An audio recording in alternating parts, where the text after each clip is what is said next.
बहुत समय पहले दक्षिण भारत के एक छोटे से गांव में वीरभद्र नाम का एक साधु रहता था। उसकी एक ही तमन्ना थी, भगवान शिव के निवास स्थान कैलाश पर्वत की यात्रा करना और शिवजी के दर्शन करना। उसने वर्षों तक तपस्या की, लेकिन शिवजी के दर्शन नहीं हो पाए। एक दिन वीरभद्र ने ठान लिया कि चाहे कुछ भी हो जाए, वह पैदल ही कैलाश की यात्रा करेगा। उसने अपने साथ बस थोड़ी सी सामग्री ली और यात्रा पर निकल पड़ा।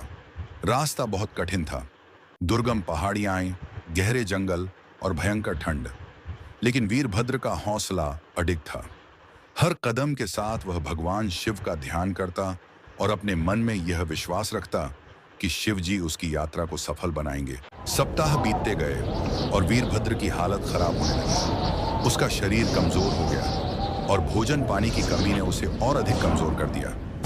लेकिन उसने हार नहीं मानी। एक दिन जब वह पूरी तरह से थक चुका था और उसके कदम रुकने लगे, तभी उसके सामने एक वृद्ध व्यक्ति प्रकट हुआ। वृद्ध ने मुस्कुराते हुए कहा, वत्स, तुम बहुत थक गए हो। यहाँ से कैलाश का रास्ता अभी बहुत लंबा है। तुम वापस लौट जाओ, तुम्हारी यात्रा सफल हो जाएगी। वीरभद्र ने कहा, नहीं बाबा, मैं शिवजी के दर्शन किए बिना नहीं लौट सकता।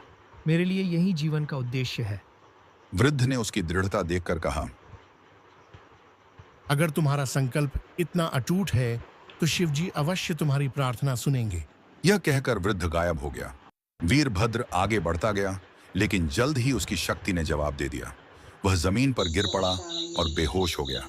जब उसकी आंखें खुलीं, तो उसने खुद को एक सुंदर स्थान पर पाया। चारों ओर हिमालय की ऊंची चोटियां बर्फ से ढकी हुईं और बीच में कैलाश पर्वत की झलक।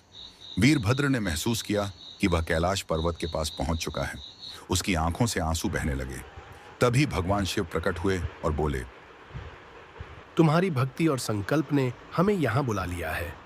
अब तुम्हें कैलाश पर्वत पर आने की आवश्यकता नहीं, क्योंकि जहाँ भक्ति होती है वहीं हम रहते हैं। शिवजी ने वीरभद्र को आशीर्वाद दिया और कहा, तुम जहाँ भी जाओगे, तुम्हारे साथ हमारा आशीर्वाद रहेगा। वीरभद्र ने शिवजी का आशीर्वाद प्राप्त किया और गांव लौट आया।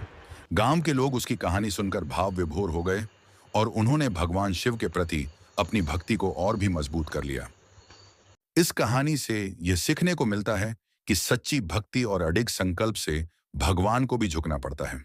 कठिनाई कितनी भी बड़ी क्यों न हो, अगर हौसला मजबूत हो और भक्ति सच्ची हो, तो भगवान स्वयं आकर अपने भक्त की सहायता करते हैं।